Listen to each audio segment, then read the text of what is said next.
Okay, before you throw away those old games that no one's playing with anymore, you may want to consider keeping them just for your children to make up their own games and play with. Hours are fun, or sometimes what I do, like this game right here, I actually got from a garage sale for I think like $1. And as you know, games are expensive nowadays.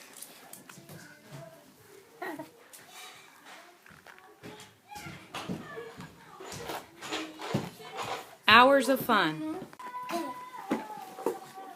Here's another, as you can see, collection in this box of just old game pieces. Lots of old games. It actually we stored in this old Monopoly box.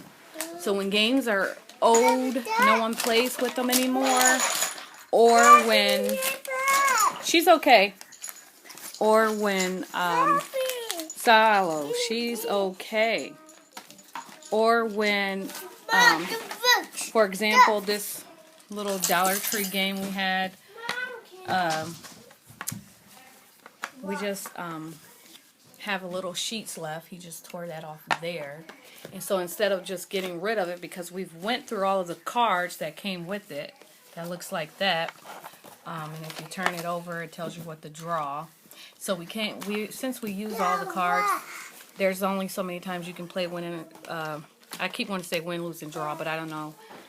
The Bible sketch artist, they only came with like 12 cards, so you can only draw a 10 or, as I said, fish so many times, and before everyone knows what you're drawing. So instead of just throwing it out, we kept the paper, of course, and the cards. They can be creative, do something else with that. You guys remember Clue? These are pieces to an old Clue game we just kind of had for years, like 15 years, kind of got bored with it.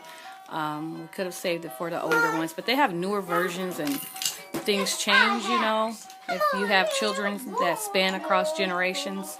So when they're done with something, I know it's quick to say, oh, let's put it in a garage sale or let's pitch it. But this, see, this 5-year-old here and this 2-year-old here, this is hours of enjoyment for them.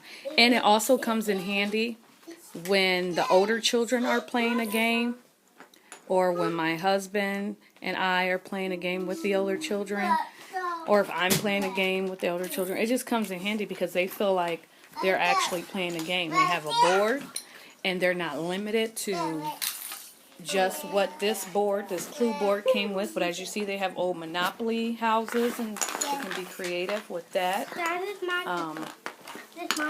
They have just a variety of different things here. So it looks like a lot of junk, but it gives your child time to be creative. Oops, I keep putting my finger in the way. And this is my one to worry. Who helps me with the dishes? Me. No. So why you take that? As you can see, even my 7-year-old joins in, but sometimes I do kick the older kids out because they want to structure everything. And the younger kids don't need that much structure when playing a game. They just want to play. And so the 7-year-old's coming in and trying to, of course, add more structure to what they're doing. So I may have her leave them alone soon. Okay.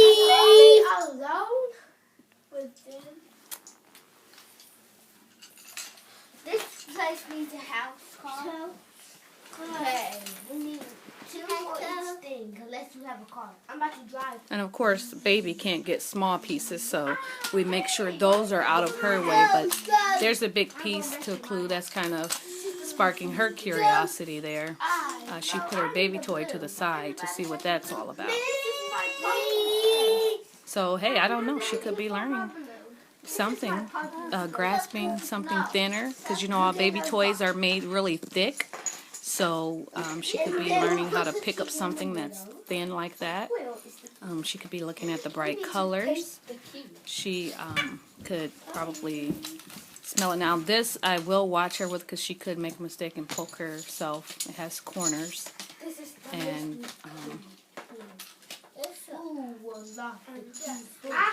Yeah. So keep the games.